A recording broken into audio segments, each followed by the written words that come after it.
तो हाज़रीन, पेश है ये अमर गाथा रानी झांसी की, जिसे बुंदेलखंड के हरबोलों ने जी जान से गाया और नस्ल दर नस्ल हम तक पहुंचाया।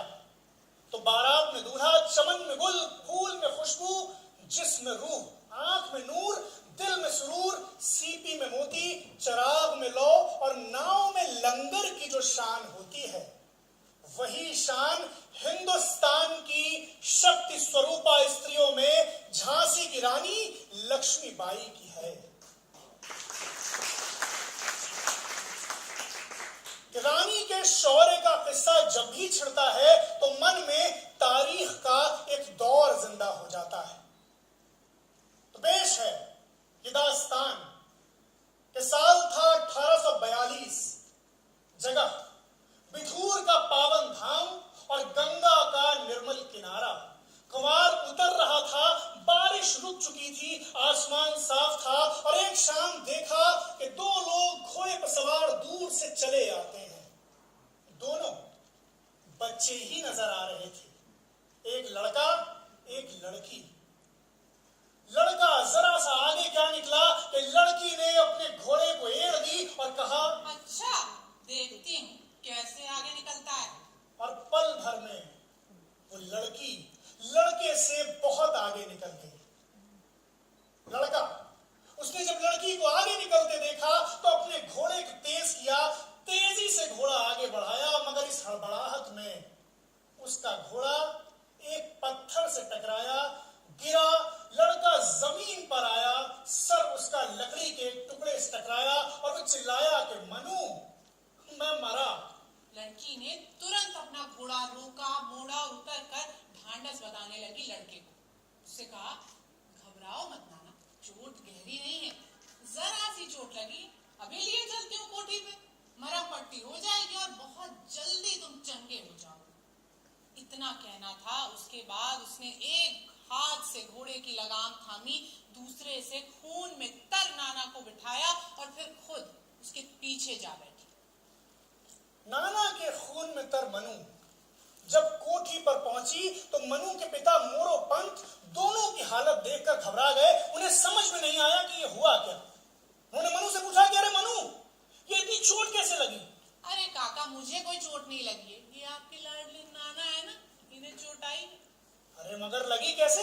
अरे जरा सी बात थी, घोड़े ने ठोकर खाई, ये संभल नहीं सके, बिखर गए और घोड़ा निकल लिया, दौड़ा दौड़ा दुम दबा के दौड़ा। मोरोपंत ने मनु की इस मस्ती पर ध्यान नहीं दिया, मगर वो इस बात से बहुत खुश हुए कि उनकी बिटिया मनु नाना साहब से उम्र में छोटी होने के बावजूद उन्हें अपने घोड़े पर बैठाकर अकेले कोठी तक ले आए। मोरोपंत ने नाना को एक मुलायम बिछोने पर लिटा दिया, उसके घाव को धोया, उस पर मरहम लगाया, पट्टी की, मगर नाना अभी भी दर्द से बिलख रहा था और उसका ये दर्द मोरोपंत को परेशान कर रहा था। तभी मनु इठलाई और बोली, नाना अब इतनी भी नहीं लग गई है, 56 बाल्टी आंसू बहा दिए। चोट जरा सी नहीं है मनु, खून देखो कितना बह गया। अरे तो खून तो बह ही गया, अब आंसू तो ना बहाए। पर काका, आप भी ऐसे कर रहे हैं जैसे पता नहीं क्या हो गया।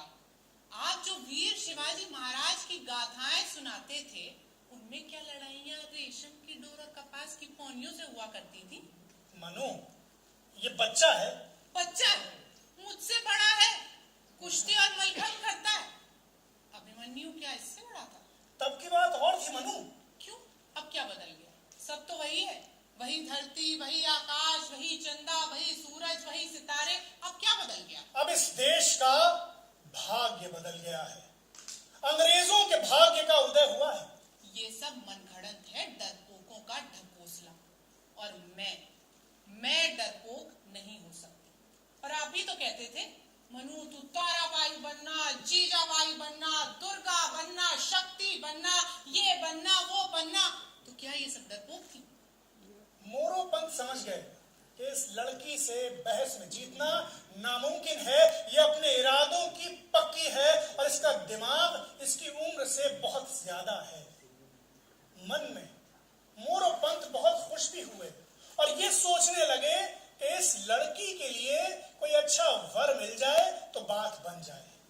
कुछ ही समय बाद झांसी के राजा गंगाधर राव से मनु का रिश्ता तय हो गया। बड़ी धूमधाम से शादी की तैयारियां चल रही थी। पूरे शहर को दुल्हन की तरह सजाया गया था। मोरोपंत सही समय पर मनु को लेकर झांसी पहुंचे, क्योंकि वहीं पर सारी रीतियां रस्में होनी थी। शहर के गणेश मंदिर में सीमंती और वर पूजा की रीतियां निभाई गई। राजा गंगाधर राव पूरे ठाट बाट के साथ गणेश मंदिर आए थे। मनु ने आज पहली बार अपने दूल्हे राजा को देखा था। अभी ठीक से देख भी नहीं पाई थी कि लड़कियों के एक समूह ने उसको घेर लिया। मनु बोली, हाँ भाई, कौन हो तुम लोग? उनमें से एक लड़की कुछ आगे आई और बोली, अब महारानी, हम आपकी दासियां हैं। मैं सुंदर, ये मुंदर, ये काशी और ये बाकी सब। मनु बोली, ना ना, दासियां नहीं, सहेलियां। तुम लोग मेरी दासियां नहीं, मेरी सहेलियां बनो। पर हाँ, एक शर्त है, जिसको भी मेरे साथ रहना है उसे घोड़ा चलाना आना चाहिए। तीर, तलवार, छुरी, कटार, ये सब भी चलाना सीखना पड़ेगा। और दोनों हाथों से अगर एक जैसे हथियार चला लो तो मजा ही आ जाए। लड़कियां हैरत से टकटकी बांधकर मनु की ये सब बातें सुन रही थी। मनु उनकी हैरत को समझी और उनकी हैरत को और बढ़ाया। बोली, मुझे तो यही सब पसंद है, तीर चलाना, तलवार चलाना, घुड़सवारी करना, वीर गाथाएं सुनना, मलखम, और हाँ, कुश्ती। कुश्ती? पुरुषों जैसा काम करने और सीखने की बात पर लड़कियों के चेहरे पर लाज की एक लाली छा गई, पर कुछ जोश भी आया। काशी ने ठहरती हुई आवाज में पूछा, पर ये सब हमें सिखाएगा कौन? मनु ने बुलंद लहजे में जवाब दिया, मैं सिखाऊंगी। बिठूर के मशहूर बाला गुरु सिखाएंगे और आसपास जितने भी बड़े बड़े उस्ताद हैं वो सब सिखाएंगे। इन सब बातों की चिंता तुम लोग मुझ पर छोड़ दो। मनु ने ये बात कुछ इस अदा से कही थी कि लड़कियों ने सच में अपनी सारी चिंताएं उस पर छोड़ दी और अपनी नई महारानी, जो अब उनकी सहेली बन चुकी थी, उसके स्वागत में तत्पर हो गई। विवाह की सारी रीतियां बड़े अच्छे से संपन्न हुई और शादी के बाद मनु को मिला उसका नया नाम, झांसी की रानी लक्ष्मीबाई।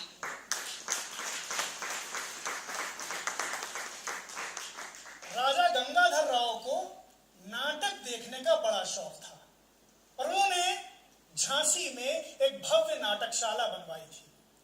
तो जब शादी के कुछ दिन हो गए तो एक दिन उन्होंने रानी से भी कहा, आप नाटक देखने चलेंगी? रानी ने फरमाया, हाँ, स्वराज तो आ ही चुका, अब नाटक देखने के सिवा काम ही क्या बचा। राजा साहब को ये तंज जरा अखर गया, फिर भी अपने दिल को संभाला। सोचा शादी के बाद तो यही सब सुनना पड़ता है। फिर से बोले कि भाई आप ये बताएं कि आपको ये कुश्ती, मलखम, तीर, तलवार, पहलवानी, इसके अलावा भी कुछ पसंद है? हाँ, पसंद है ना, लड़कियों को, सहेलियों को अपने सा बनाना। राजा साहब फिर चकराए, अरे मगर ये लड़कियों को मुस्टंडा बनाकर इन्हें फने सिपहगरी सिखाकर हासिल क्या होगा? ये तो खैर अभी मुझे भी नहीं पता, पर तन और मन को सबल बना लेना क्या कम महत्व की बात है राजा साहब? अगर अंग्रेज पूरे मुल्क में जुल्म की चक्की चला रहे थे तो बिहार और बंगाल उनकी मुट्ठी में थे। मध्य प्रदेश को वो अपनी बपौती समझते थे और पंजाब तो पहले ही घुटने टेक चुका था। और इस पूरे मंजरनामे में सिर्फ दो रोड़े थे जो अंग्रेजों की आंख में खटकते थे, एक लखनऊ की नवाबी और दूसरी झांसी की बड़ी मराठा रियासत। तो हाल झांसी का सुनिए कि यहाँ के राजा गंगाधर राव को हर वक्त ये फिक्र रहती कि अगर वो बे औलाद मरे तो अंग्रेज झांसी का राज अपने राज में मिला लेंगे। गंगाधर राव ने दूसरी शादी लक्ष्मीबाई से औलाद ही की ख्वाहिश में की।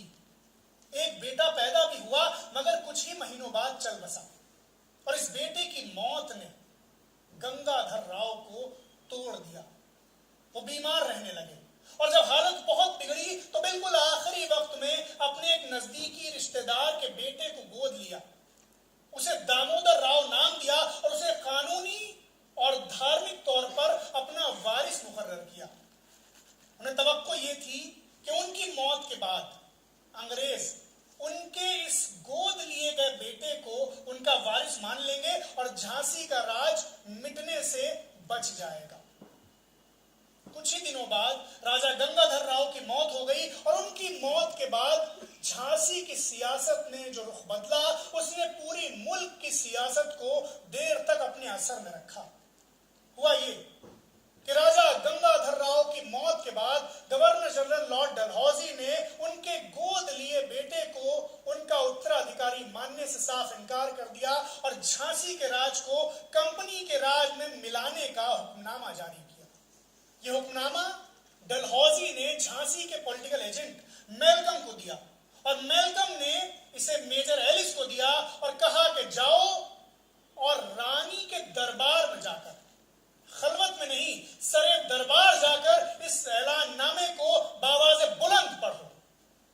तो मेजर एलिस जब यह हुक्मनामा लेकर रानी के दरबार में पहुंचा, तारीख थी 13 मार्च 1854। जब यह हुक्मनामा मेजर एलिस ने अपनी जेब से निकाला तो दरबारियों के सीने धक धक कर रहे थे।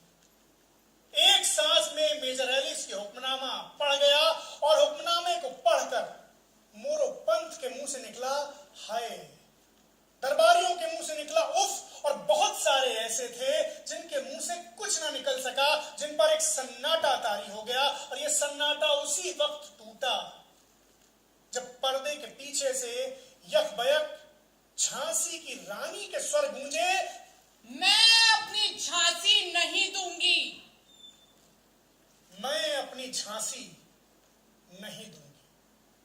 ये वो शब्द हैं जो भारत के इतिहास में अमर हैं। ये वो शब्द हैं जो भारत के इतिहास में अमर हैं और जो झांसी की कलगी में मणिमुक्ता बनकर दमकते हैं। एलिस का ऐलान सुनकर रानी की खास सहेली मुंदर बेहोश हो गई। होश में आते ही बोली, छाती पर जाए न अंग्रेजन की, घुटक लई झांसी। रानी ने उसे प्यार से झटका, क्यों रे मुंदर, ये बेहोश होना कहां से सीखा? क्या इसी छोटे से राज्य के लिए हम लोग जिंदा हैं? मुंदर रोने लगी। रानी ने फिर पुचकारा। कुछ ही समय में यह खबर कि झांसी अब रानी के इख्तियार में नहीं रही, सारे शहर में फैल गई। झांसी वालों के दुख का ठिकाना नहीं था। रानी की निजी सेना तो तुरंत हमला कर देना चाहती थी, पर रानी ने समझाया, नहीं, अभी सही समय नहीं आया है। राज्य छिन जाने के बाद सबसे पहले जो हुआ वो ये कि रानी को किले से बाहर कर दिया गया और शहर के रानी महल भिजवा दिया गया। उनसे हुकूमत के सारी चीजें वापस ले ली गई। झांसी की सेना बर्खास्त कर दी गई थी। रानी के लिए ये समय बड़ा दुखदाई, बड़ा कष्टमय था, मगर उन्होंने सब्र का दामन नहीं छोड़ा। उनके मन में एक ही लगन, एक ही भावना हर समय रहती, स्वराज की भावना। राजा की मौत के बाद तात्या टोपे और नाना साहब अक्सर झांसी आते और पूरी तफसील से भारत के सियासी हालात रानी को समझाते। रानी भी बड़ी संजीदगी से सब कुछ समझ रही थी और अपने को और अपनी सेना को उस खास दिन के लिए तैयार कर रही थी। वो जानती थी कि वो दिन अब ज्यादा दूर नहीं। रानी महल के ठीक सामने एक कुतुबखाना था और उसके पीछे एक बड़ा बाग था। तो रानी रोजाना उस बाग में जाती, अपने साथ झांसी की बेशुमार लड़कियों को ले जाती और देर तक फने सिपहगरी का रियाज करती। तलवारबाजी, छुरेबाजी, तोप, तमंचा, बंदूक, ये सब कुछ चलाना सीखती और अपने साथ उन लड़कियों को भी मशक करवाती। उनके महल में पुरानी लड़ाइयों के नक्शे थे जिन्हें रानी ने बगौर पढ़ा और देर तक मुतालिया करके उनकी माहिर बन गई। आसपास जितने बड़े बड़े माहिरीन जंग थे, जितने कद्दावर सिपाही थे जिन्होंने पुरानी किसी भी जंग में हिस्सा लिया था, उन्हें खुफिया तौर पर बुलवाया और उनसे जंग होने के वक्त जो हिकमत अमली तैयार करनी थी उसे सीखा।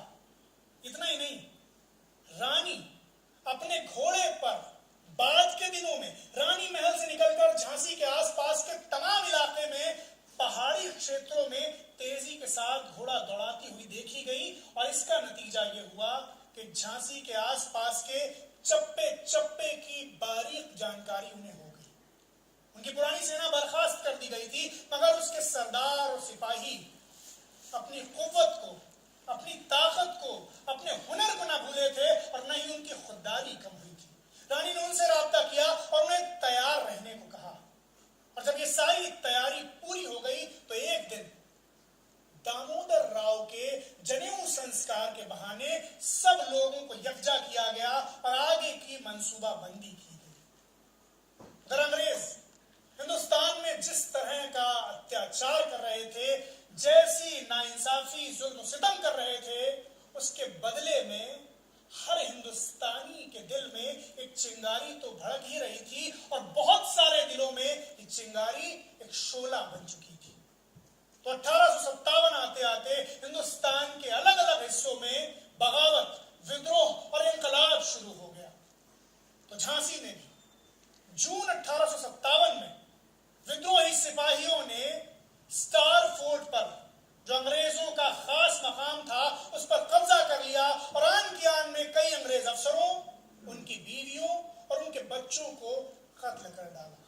इस खुरेजी के बाद अंग्रेज घबराकर झांसी से भाग गए। झांसी अंग्रेजों से खाली हो गई और किले पर रानी का झंडा फिर से लहराने लगा।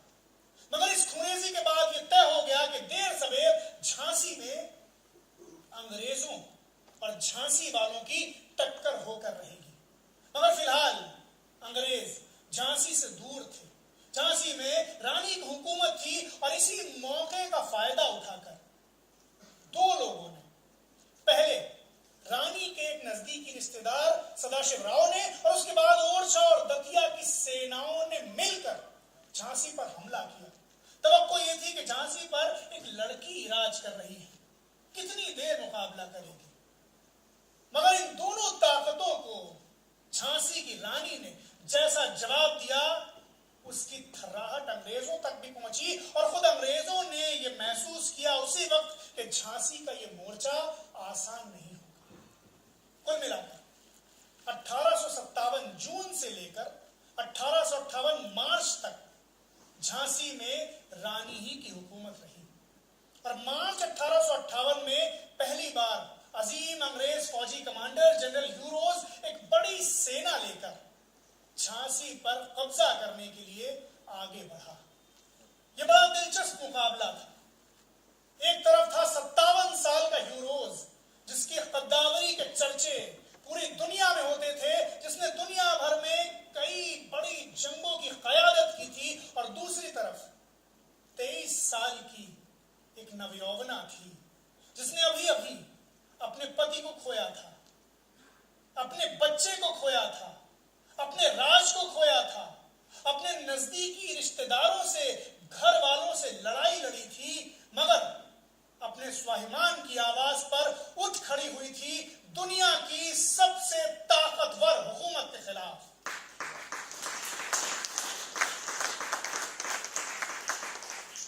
रानी इस दिन के लिए हमेशा से तैयार थी।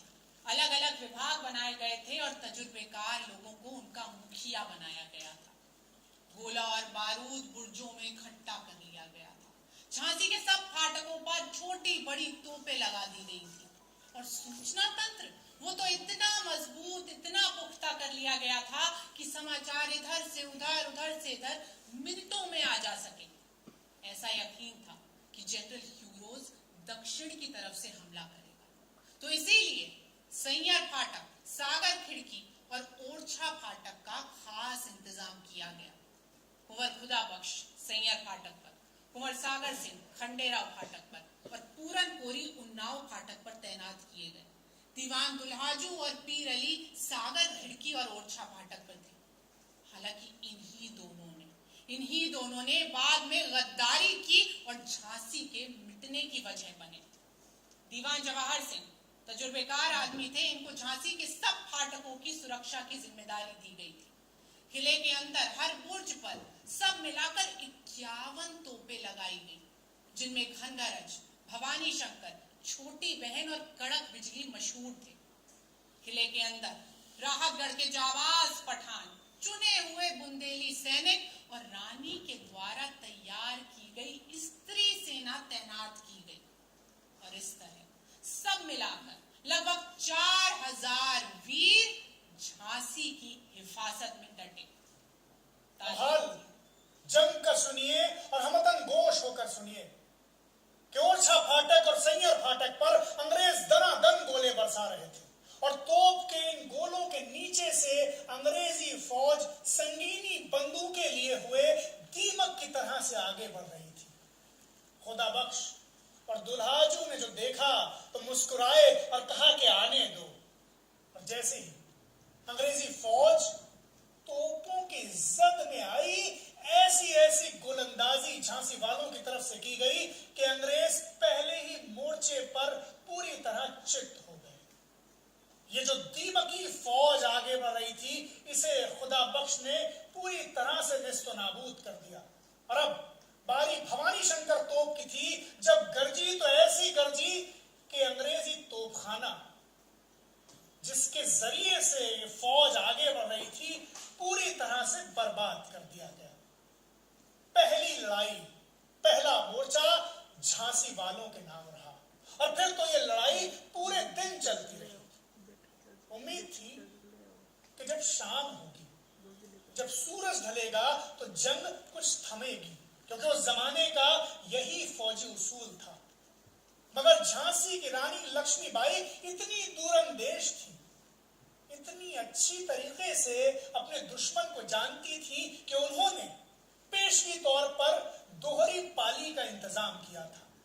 तो दिन की किले की हिफाजत की पूरी जिम्मेदारी मर्दों के ऊपर थी और रात को झांसी का किला बचाने की पूरी जिम्मेदारी औरतों पर थी। तो जैसे ही सूरज ढला, पाली बदली गई और अब पूरी तरह से औरतों ने मोर्चा संभाला। तो सुंदर ने रघुनाथ सिंह की जगह ली, मुंदर ने दुल्हाजू की, मोती ने खुदा बख्श की और दीवान जवाहर सिंह की जगह काशी ने।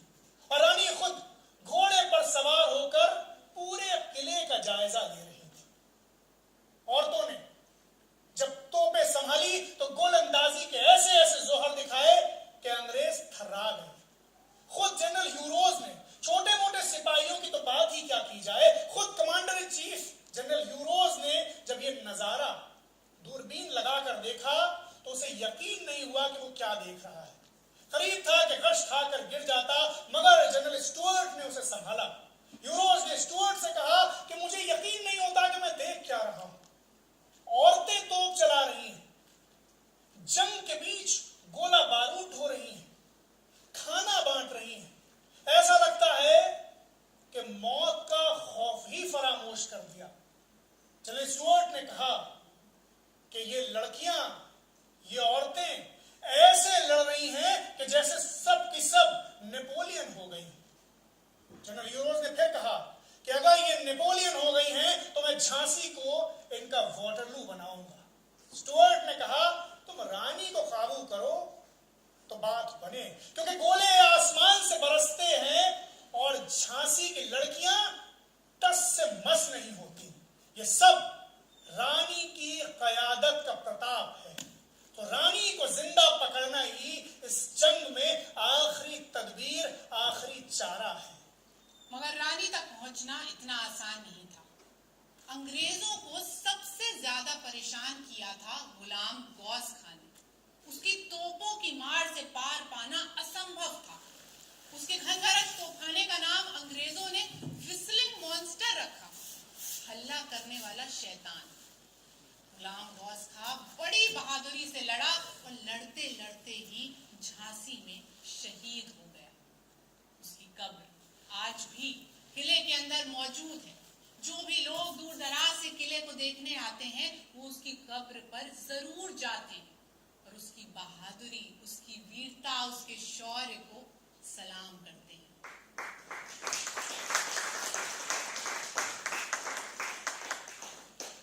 एक शाम रानी का पश्चिमी मोर्चा खामोश हो गया। ऐन जंग के बीचों बीच वजह थी पश्चिमी मोर्चे की दीवार का टूट जाना। जितनी जल्दी दीवार की मरम्मत की गई, तोपों को एक तरफ किया गया, इसी हड़बड़ी का फायदा उठाकर पलक झपकते पहाड़ियों की तरफ से एक अंग्रेजी दस्ता किले की तरफ लपका। मगर खंडेराव फाटक पर कुंवर सागर सिंह की मुस्तैद निगाहों से बच न सका। सागर सिंह ने अपनी जगह रहते हुए तोपें दागी, मगर निशाना चूक गया। अब सागर सिंह भागकर दूसरे मोर्चे पर पहुंचे और वहां मौजूद टुकड़ी से कहा कि सब के सब इसी वक्त नीचे उतरो। अगर किले को बचाना है तो नीचे उतरकर आमने सामने की लड़ाई लड़नी पड़ेगी। साथ वालों ने कहा, मगर नीचे उतरने की तो इजाजत ही नहीं है, और इस हालत में नीचे उतरकर आमने सामने की लड़ाई लड़ने का मतलब है मौत। सागर सिंह गरजे, कहा कि जब तक इजाजत आएगी तब तक तो दुश्मन किले के अंदर होगा, फिर मौत क्या और जिंदगी क्या। सबसे पहले कुंवर सागर सिंह नीचे उतरे और उनके पीछे उनके जोश से तहरीक लेकर 100 जवान नीचे उतरे और आमने सामने दुश्मन का सामना करने के लिए तैयार हुए। तलवारों की लड़ाई ऐसी हुई कि बुंदेलखंड के गीतों का मौजू बन गई। उस दिन सागर सिंह और उसके साथियों ने इस तरह से लड़ाई लड़ी कि दुश्मन छिन्न भिन्न हुआ। ये सब के सब, सारे के सारे कट गए, मिट गए, मगर दुश्मन को किले के अंदर नहीं आने दिया। सागर सिंह की बहादुरी से उस दिन झांसी का किला बच गया। सागर सिंह खुद खंडेराव फाटक पर बहादुरी से लड़ता हुआ शहीद हुआ। इसकी शहादत की खबर जब रानी के पास पहुंची तो रानी की आंखों में आंसू थे, और वो सिर्फ इतना कह पाई कि जिस देश में सागर सिंह जैसे वीर जन्म लेते हों, जो देश की खातिर अपनी जान की भी परवाह ना करते हों, उस देश को ज्यादा दिनों तक गुलाम नहीं रखा जा सकता।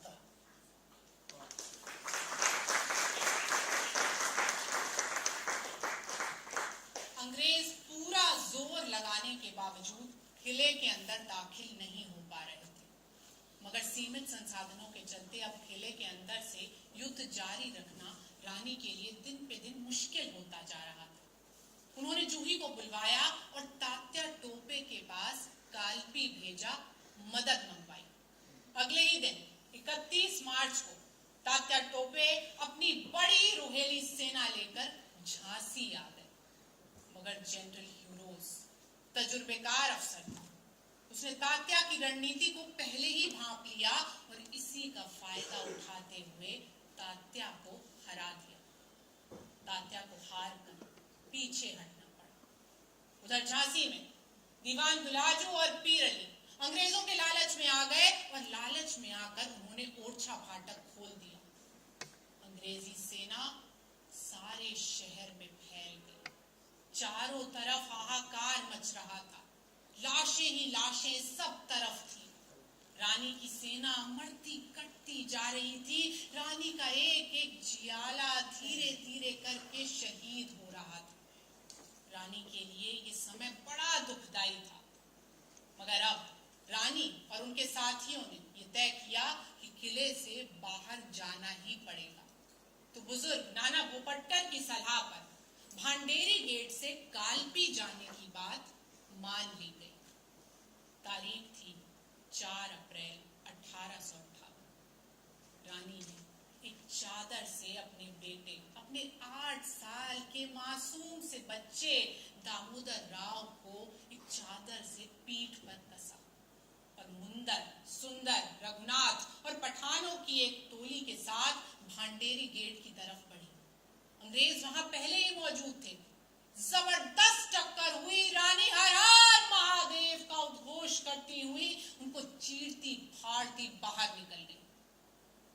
पठान दुश्मनों से बहुत बुरी तरह लड़े। कुछ बच गए, कुछ मर गए। जो बच गए वो आगे बढ़े।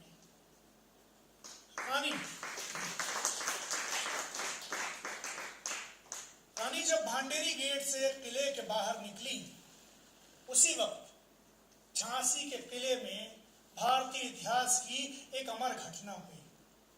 झलकारी नाम की एक आम महिला सिपाही, जो कद काठी रंग रूप खदोखाल में रानी ही की तरह दिखती थी, उसने अपने आप को रानी के जेवरों से आरास्ता किया, उन्हीं की तरह के कपड़े पहने और फिर उन्हीं के घोड़े से मिलते जुलते घोड़े पर बैठकर दुश्मनों का सामना करने के लिए सरे पैगार आई और हर हर महादेव का नारा लगाकर दुश्मनों पर टूट पड़ी और इस तरह लड़ी कि दुश्मन थर्रा गए, घबरा गए। एक अंग्रेज सिपाही ने उससे पूछा कि कौन हो तुम?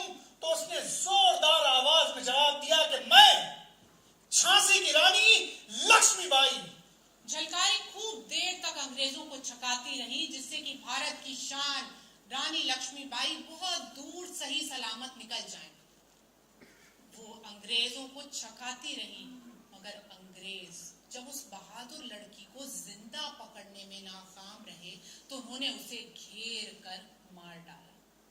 अंग्रेज यही समझ रहे थे कि उन्होंने रानी को मार गिराया है, मगर गद्दार दुल्हाजू ने जब लाश का मुआयना किया तो बताया कि ये रानी नहीं, झलकारी है। मगर हाजरीन, तब तक झलकारी अपने मकसद में कामयाब हो चुकी थी, इतिहास में अमर हो गई थी।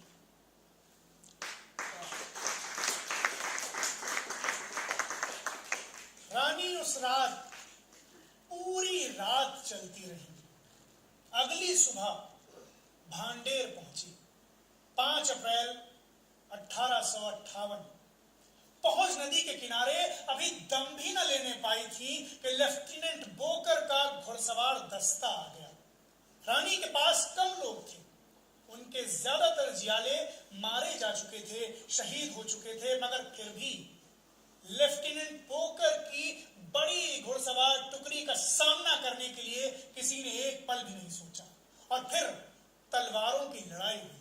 खुद बोकर ने, जो बड़ा माहिर तलवारबाज था, उसने अपने घोड़े को एड़ देकर रानी पर ऐसा वार किया कि कोई और होता तो उससे बच न पाता, मगर वो वार रानी ने मानिंदे बर्फ इस तरह से बचाया कि बोकर हैरान हुआ। और अभी उसकी हैरानी खत्म ही ना हुई थी कि रानी ने एक जोरदार हाथ जो तलवार का मारा तो बोकर सीधा जमीन पर आ गया। बोकर का जमीन पर गिरना था कि फिर तो दुश्मन सामने ठहरा ही नहीं।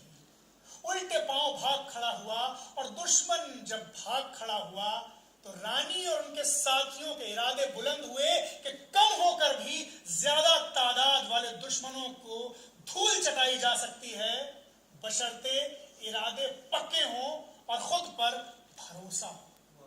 दुश्मन जब कायरों की तरह जान बचाकर भाग रहा था, उस भागने की हालत में भी किसी ने एक गोली चलाई जो रानी को तो क्या लगती, मगर उनके घोड़े के जाकर लगी। घोड़ा लहूलुहान हुआ, मगर रानी कालपी का रुख कुछ इस कदर कर चुकी थी कि नहीं रुकी।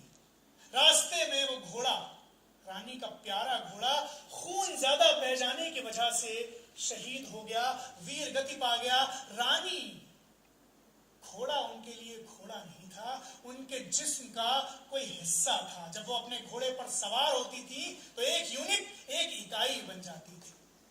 कुछ देर वो बहुत गमगीन रही, मगर उनके पास गम भी सलीके से मनाने की फुर्सत नहीं थी। सो गांव से एक दूसरा घोड़ा मंगवाया, उस पर सवार हुई और बगैर रुके, बिना कुछ खाए पिए, घोड़े से 100 मील से ज्यादा का सफर तय किया और कालपी पहुंची। जब कालपी पहुंची तो कुछ देर के लिए सांस में सांस आई, क्योंकि यहां रानी की मुलाकात नाना साहब के भाई राव साहब और तात्या टोपे से हुई और ये सब मिलकर कुछ रणनीति बनाने लगे। मगर अभी बात बन ही रही थी कि खबर ये मिली कि यूरोज पीछे लगा हुआ है और अप्रैल के तीसरे हफ्ते तक वो कालपी भी आ पहुंचा। तो कालपी में 2 जगह, पहले कोच में और फिर कालपी में रानी की टक्कर हुई, घमासान लड़ाई हुई। मगर इन 2 मोर्चों पर यूरोज की तैयारी कुछ ऐसी थी कि रानी को पीछे हटना पड़ा, बल्कि यूं कहें कि वो मसलहत की वजह से पीछे हटी और तैयार किया जा सके। और यही जो मुलाकात सारे सरदारों के साथ हुई, वहां रानी ने एक ऐसा मशवरा दिया कि बड़े बड़े बहादुरों के कलेजे कांप गए। रानी ने कहा कि अब आगे की जंग के लिए हमें एक किले की सख्त जरूरत है। तात्या ने बात का समर्थन तो किया, मगर पूछा कौन सा किला समझ में आता है? रानी बोली ग्वालियर का।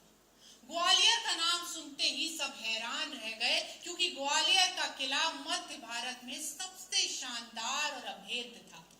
वहां की सेना तो रानी से हमदर्दी रखती थी, मगर वहां के महाराज अंग्रेजों के प्रति जरा नर्म थे।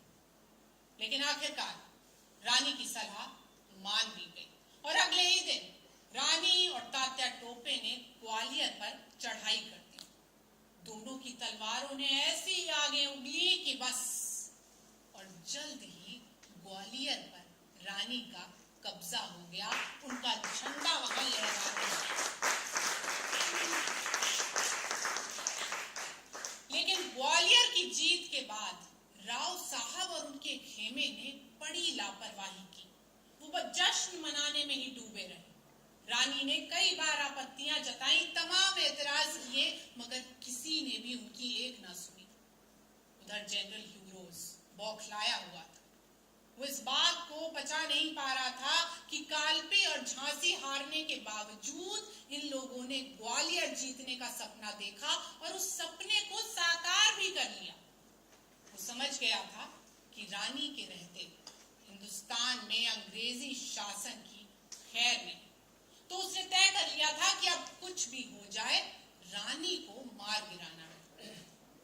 ब्रिगेडियर स्मिथ और ब्रिगेडियर स्टुअर्ट के साथ जनरल ह्यूरोज ने 6 जून को ग्वालियर की तरफ बढ़ने का इरादा बांधा और वहां से चल भी दिया। रास्ते में पेशवाई सेना को हराकर उसने मुरार पर कब्जा कर लिया। इस हार की खबर जब राव साहब तक पहुंची, तब जाकर उनकी बेहोशी दूर हुई। और ये खबर जब रानी तक पहुंची तो उन्होंने तुरंत अपने साथियों को बुलाया और बोली, सुनो, अब कुछ ही दिन बाकी हैं। इस किले पर जल्द ही हमला होने वाला है। ये तुम्हारी रानी का आखिरी युद्ध होगा। बस एक बात का ध्यान रहे, मैं अगर इस युद्ध में मर जाऊं तो किसी भी कीमत पर मेरा शरीर उन अंग्रेजों के हाथ नहीं लगना चाहिए। और जल्द ही सारी तैयारियां पूरी कर ली गई।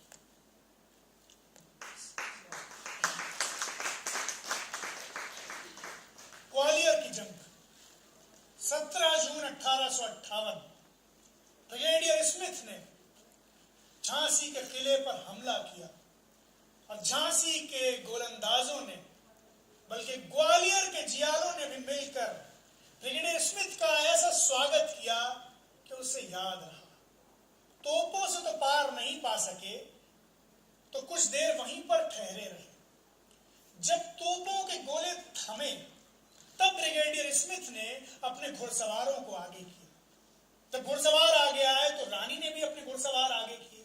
बस यही स्मिथ को थोड़ा मौका मिल गया, क्योंकि इस बार ह्यूरोज ने तैयारी पूरी पक्की की थी।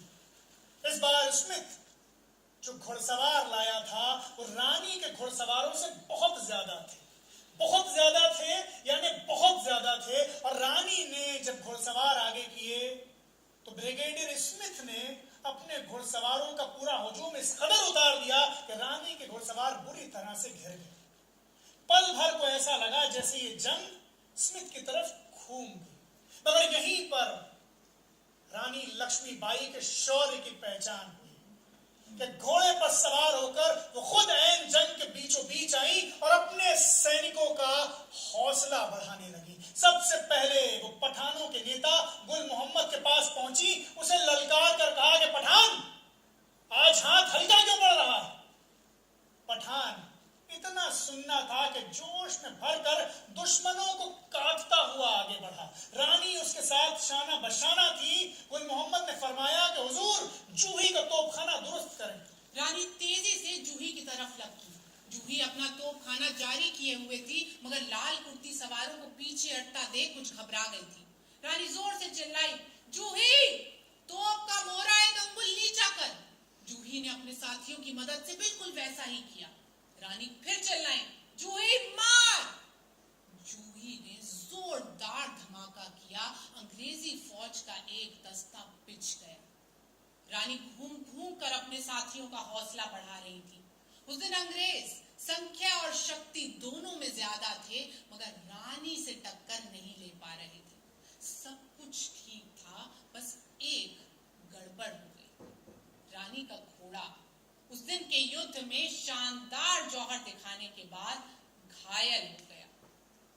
रानी ने ग्वालियर के शाही अस्पताल से नया घोड़ा मंगवाया। मुंतर जब घोड़ा लेकर आई तो रानी उस घोड़े से खुश नहीं थी, मगर वक्त कम था और काम ज्यादा, इसीलिए आगे उसी घोड़े से काम चलाया गया। 18 जून 1858 शहादत का दिन, कयामत का दिन। आज जब हमला हुआ तो झांसी वाले किसी और ही रंग में थे। ऐसा लग रहा था कि वो आज इस जंग का आखिरी बाब लिख देंगे। झांसी वाले ऐसे लड़ रहे थे कि जैसे ये जंग कल का सूरज नहीं देखेगी। सब के सब एक नए जोश, नई उमंग में थे, और रानी का तो कहना ही क्या। उस दिन सबने ये फिर महसूस किया कि अगर आपका सेनापति, आपका नेता जोश में है तो फिर उसका असर उसके साथ वालों में क्या होता है। जंग चल ही रही थी और रानी ऐन जंग के बीचों बीच ही थी कि एक खबर ऐसी आई कि पल भर में इस जंग का पूरा नजारा, पूरा मंजरनामा बदल गया। क्या हुआ था? रानी को खबर यह मिली कि 2 मोर्चों से अंग्रेज अंदर आ रहे हैं। उन्हें यकीन नहीं हुआ कि यह कैसे हो सकता है। घोड़े पर सवार होकर बिजली की तरह से सामने पहुंची तो जो मंजर देखा, पल भर को हैरान रह गई। एक महासागर सा, एक हुजूम सा लहरा रहा था दुश्मनों का, जो हल पल सैल रवा की तरह किले की तरफ बढ़ रहा था। क्या हुआ था? हुआ यह था कि ह्यूरोज पिछले काफी वक्त से उन सिपाहियों को तोड़ने की कोशिश कर रहा था जो ग्वालियर के महाराज की तरफ से रानी की तरफ मिल गए थे। हर तरह से कोशिश कर रहा था और आज वो इसमें कामयाब हो गया था। और इन्हीं सिपाहियों में से कुछ ने 2 मोर्चों पर अंग्रेजों का साथ दे दिया था। रानी ने जब दुश्मनों को किले की तरफ बढ़ते हुए देखा तो एक पल को ठहरी और फिर इरादा बांध लिया और अपने साथियों को भी समझा दिया कि अब कोई चारा सिवा आमने सामने की लड़ाई के नहीं। जानती थी कि इतनी बड़ी तादाद में दुश्मनों का सीधे सामना करने का मतलब मौत भी हो सकता है। मगर मौत से तो वो बचपन में नहीं घबराती थी, तो अब तो वो 23 साल की नवयौवना थी। आन की आन में रानी और उनके सारे साथी किले के बाहर निकले और सीधी टक्कर के लिए तैयार हुए। अब यहां पर रानी को घेरे रखने वाली लाल कुर्ती सवारों की सेना ने जो जौहर दिखाया उसके कहने ही क्या। सब के सब जून की उस दोपहर में चिलचिलाती गर्मी में आखिर तक रानी के साथ साए की तरह रहे। उन पर आंच नहीं आने दी, पूरे के पूरे लड़े और खत्म हो गए। लाल कुर्ती सवारों के बाद रानी के पैदल सवार आगे आए। इस तरह लड़े कि रानी का बाल बांका नहीं हुआ। और रानी वो तो जैसे लड़ रही थी उसका बयान ही क्या। एक अंग्रेज फौजी जो रानी के साथ ग्वालियर की जंग के आखिरी दिन लड़ा था, उसने अपनी डायरी में लिखा कि मैंने झांसी की रानी को उस दिन लड़ते हुए देखा था। रानी अपने छोटे से बच्चे को पीठ में बांधकर, अपने घोड़े की लगाम को दांतों में दाबकर, दोनों हाथों से तलवार चलाती हुई दुश्मनों को काटती हुई आगे बढ़ रही थी। और झांसी वाले वो क्या कहते हैं, उन्होंने जो लोकगीत रचे उसमें कहा कि ग्वालियर की जंग के आखिरी दिन झांसी की रानी लक्ष्मीबाई जंग नहीं लड़ रही थी, बल्कि दुर्गा, शक्ति, काली और भवानी यकजा होकर दुश्मनों का सामना कर रही थी।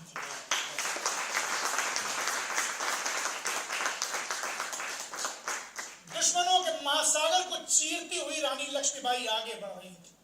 अचानक उनकी नजर सामने दूर पर सोन रेखा नाले पर जाकर टिक गई।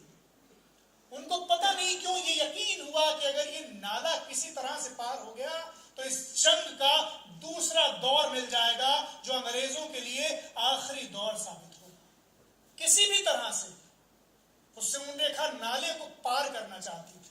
उनके साथी बहुत कम बचे थे, मगर उनका इरादा अभी भी अटल था। इसी वक्त एक घटना हुई जो रानी के हक में बहुत अच्छी हुई। रानी जब आगे बढ़ रही थी, उसी वक्त कहीं से यह खबर आई कि तात्या टोपे आ गए। अब तात्या की दहशत ऐसी थी, वो जिस तरह के फौजी कमांडर थे, अंग्रेजों को यह यकीन था कि वो अकेले दम पर किसी भी जंग की बाजी पलट सकते हैं। लिहाजा अंग्रेज तात्या का नाम सुनकर ऐसे घबराए कि अपनी फौज का बेशतर हिस्सा तात्या के पीछे लगाया। और अब रानी के साथी और अंग्रेजों में जरा सा ही अंतर था, और रानी को लगा कि ये जंग अब पार हो जाएगी। मगर यही कुछ हुआ जिसने एक पल को पूरी तस्वीर बदल दी। एक गोली चली जो रानी की सहेली मुंदर के जा लगी। मुंदर जोर से चिल्लाई, भाई साहब मैं मरी। रानी ने रघुनाथ सिंह को इशारा किया कि जाओ मुंदर के शव को संभालो।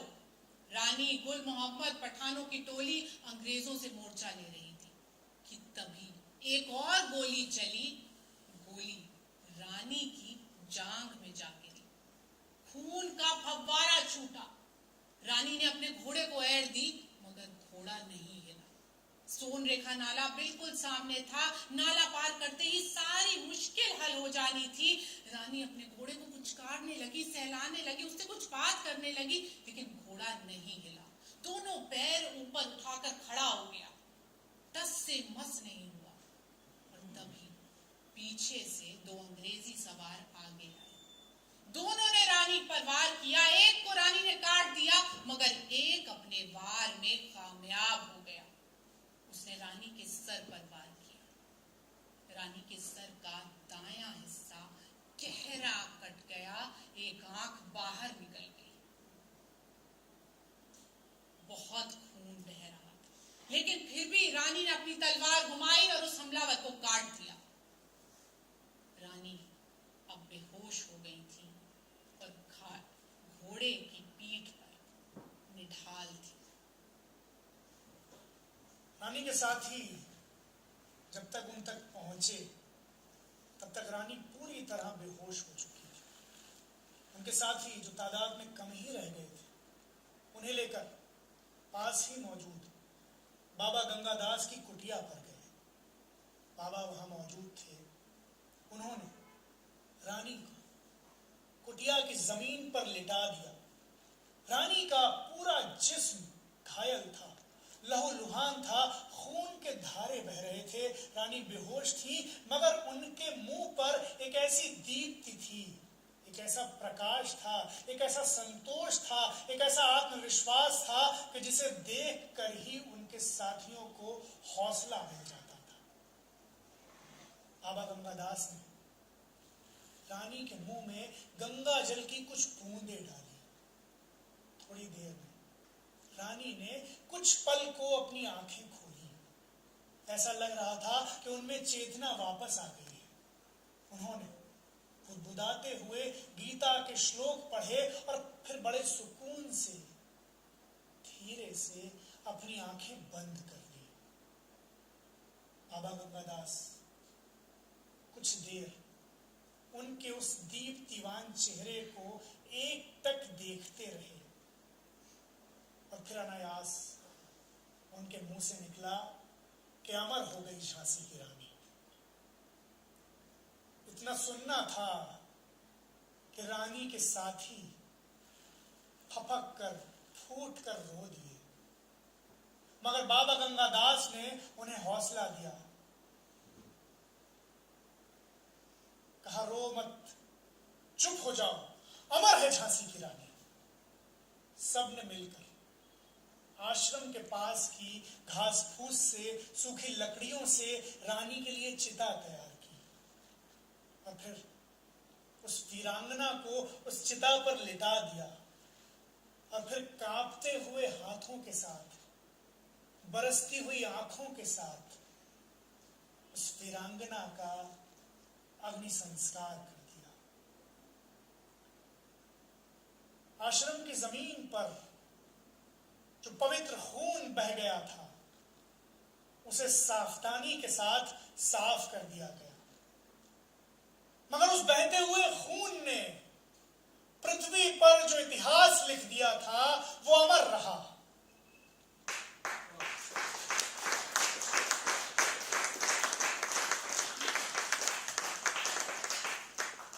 रानी के सबसे बड़े दुश्मन जनरल यूरोज ने रानी से जंग के बाद, रानी की शहादत के बाद अपनी युद्ध डायरी में लिखा, Although a lady, she was the best and bravest leader among the rebels.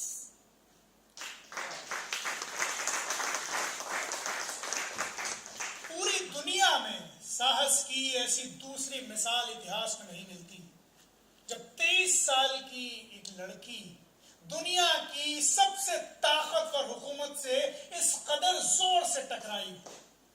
Jhansi के बाद भांडेर के बाद कालपी के बाद गोपालपुरा के बाद ग्वालियर, हर जगह उसने अंग्रेजों के छक्के छुड़ा दिए और सिर्फ रानी को जेर करने का इनाम यूरोज को यह मिला कि कुछ ही दिनों बाद उसे भारत में अंग्रेजी फौज का कमांडर इन चीफ बना दिया गया। और रानी के तो कहने ही क्या, रानी हर हिंदुस्तानी में शक्ति का स्वरूप बनकर उसके दिल में हमेशा के लिए स्थापित हो गई, देवी की मूरत बनकर। और रानी की शहादत के 1 सदी बाद तक बुंदेलखंड में बड़े बूढ़े यही कहते रहे कि रानी मरी ही कहां, क्योंकि रानी तो मर ही नहीं सकती, अमर है झांसी की रानी।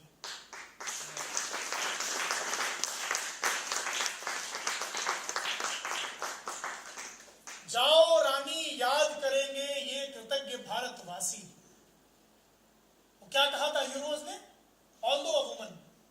यहां भी इस आखिरी मोर्चे पर भी जब यूरोज अपनी डायरी में इबारत लिख रहा था, उस वक्त भी रानी से हार ही गया, जीत कहां पाया, क्योंकि उसने लिखा कि वो एक औरत थी मगर, और इस मगर में ही उसकी हार छुपी थी।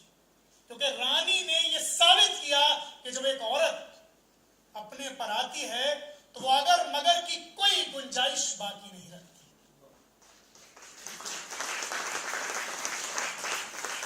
तो जाओ रानी याद करेंगे ये कृतज्ञ भारतवासी, जाओ रानी याद रखेंगे हम कृतज्ञ भारतवासी, ये तेरा बलिदान जगावेगा स्वतंत्रता अविनाशी। चुप होवे इतिहास, लगे सच्चाई को चाहे फांसी, हो मदमाती विजय मिटा दे गोलों से चाहे झांसी।